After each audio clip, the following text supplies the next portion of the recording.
Hi, I'm Tricia, an organic gardener.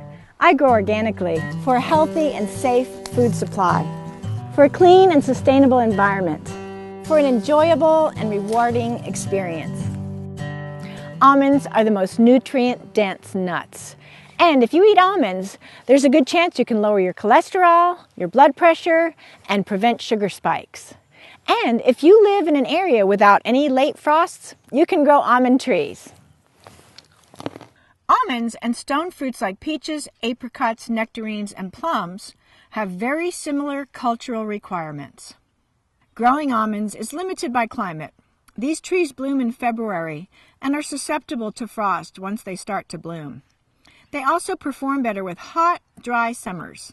Central California and the Southwest are ideal places. They can also be grown in Georgia and other southern states, but can have more issues with fungus. Almonds, like all stone fruits, require full sun and well-drained soil. Dig a hole that's as tall as the root ball and 3 times as wide. Gently ease the tree from the sleeve and place it in the hole. Support the tree as you backfill the soil so the roots are not crushed. Water in the tree, and then gently pull up on the tree to release any air pockets around the root. For more information, check out our video on how to plant bare root fruit trees. Prune almonds to an open center and be diligent about fertilizing. For more information on pruning and tree care, check out our other videos. Put down a weed mat or stay on top of your weeding because you want to keep the weeds about 3 feet in diameter away from the tree. Add a white tree guard or paint the trunk with half and half mix of white latex paint and water to prevent sunburn. Like all stone fruits, almonds are susceptible to shot hole virus, peach twig borer, and San Jose scale. The easiest solution to these is to use an organic dormant spray labeled to control these pests. Liquid Cop is labeled to control shot hole. Monterey horticultural oil is an OMRI-listed product labeled to control those overwintering scales and larvae. You can also reduce pest issues by keeping the area below the tree free from holes, prunings, and any leaf litter.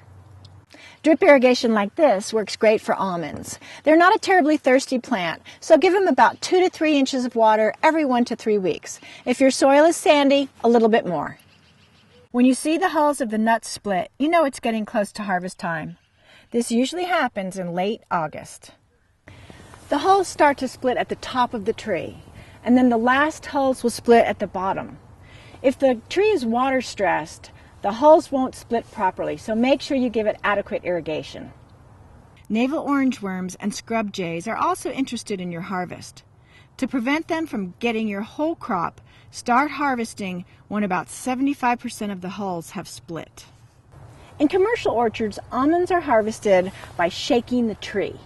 In home orchards, you can put a tarp down and hit the branches with a pole or a bamboo stick. Gather your nut harvest immediately. They will need some additional drying. Lay them on screens or trays that allow good air circulation. Birds love almonds too, so it's a good idea to put some bird netting over the tree. Crack open several nuts and check every few days for the right dryness. The kernel should be crisp to brittle, but not rubbery. Your shelled almonds can be stored for up to a year. The in-shell almonds should be put in the freezer to kill any navel orange worm, and then you can store them for about 8 months at room temperature. Plant an almond tree and grow these nutrient-dense nuts and grow organic for life.